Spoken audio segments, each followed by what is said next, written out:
It's budget day here in Canada, and our federal director, Franco Terrazzano, is in the lockup as we speak.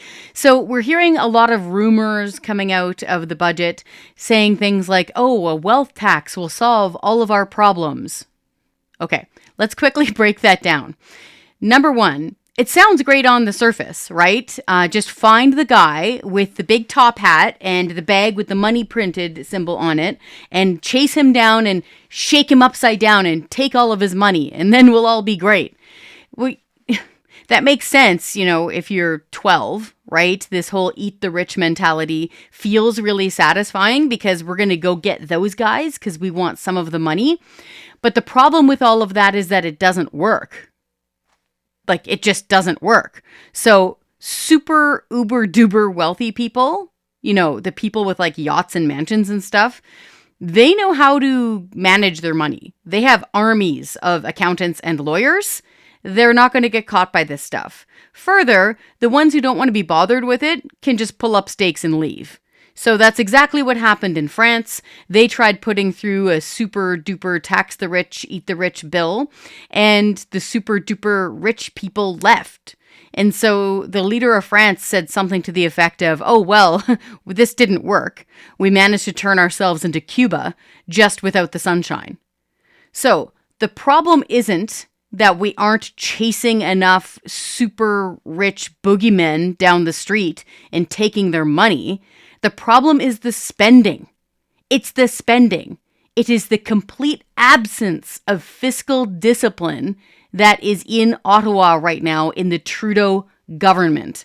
A couple of years back, the parliamentary budget officer sat down and did the math. So back with those numbers, when they were first floating the idea of a wealth tax, they did the math. At the rate of spending that the Trudeau government was going through. So just picture, knocking the cap off of a fire hydrant and watching the money gush out of it. At the rate of spending, they would have gone through what they took from the wealth tax in a month. 1 month.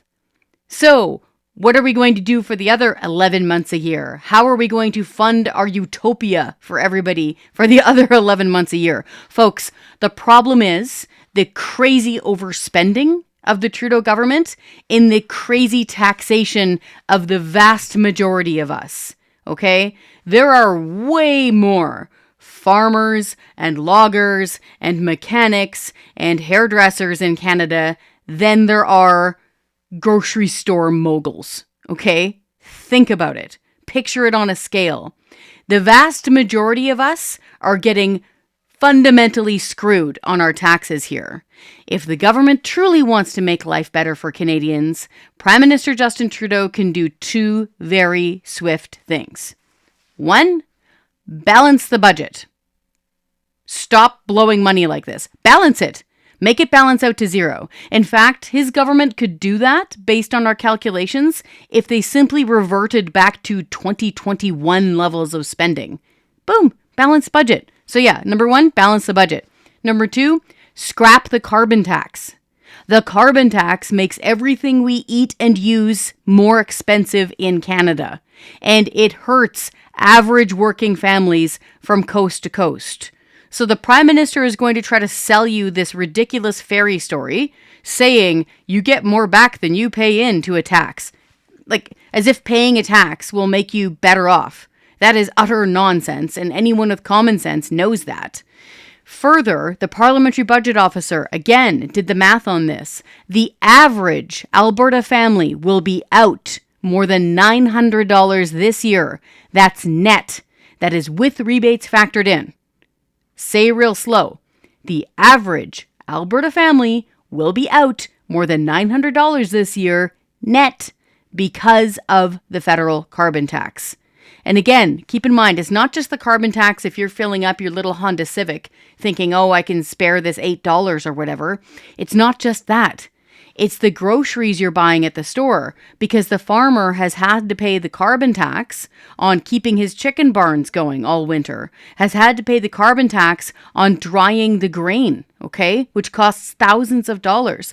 The trucker who has picked up those goods has had to haul them to the stores or perhaps across Canada, has had to pay 21 cents per liter of diesel. If you do the math, that trucker per fill-up is now out more than $200 every single time they fill up those diesel tanks.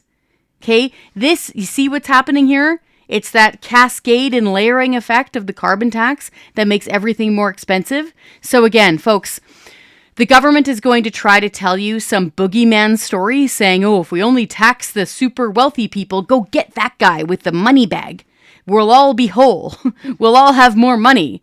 A chicken in every pot. Folks, that's not how this works, okay? The Trudeau government needs to do two responsible things. It needs to balance the budget, and it needs to scrap the carbon tax.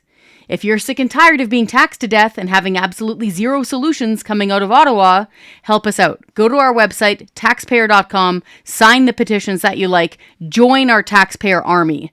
That's how we're fighting for lower taxes, less waste, and more accountable government.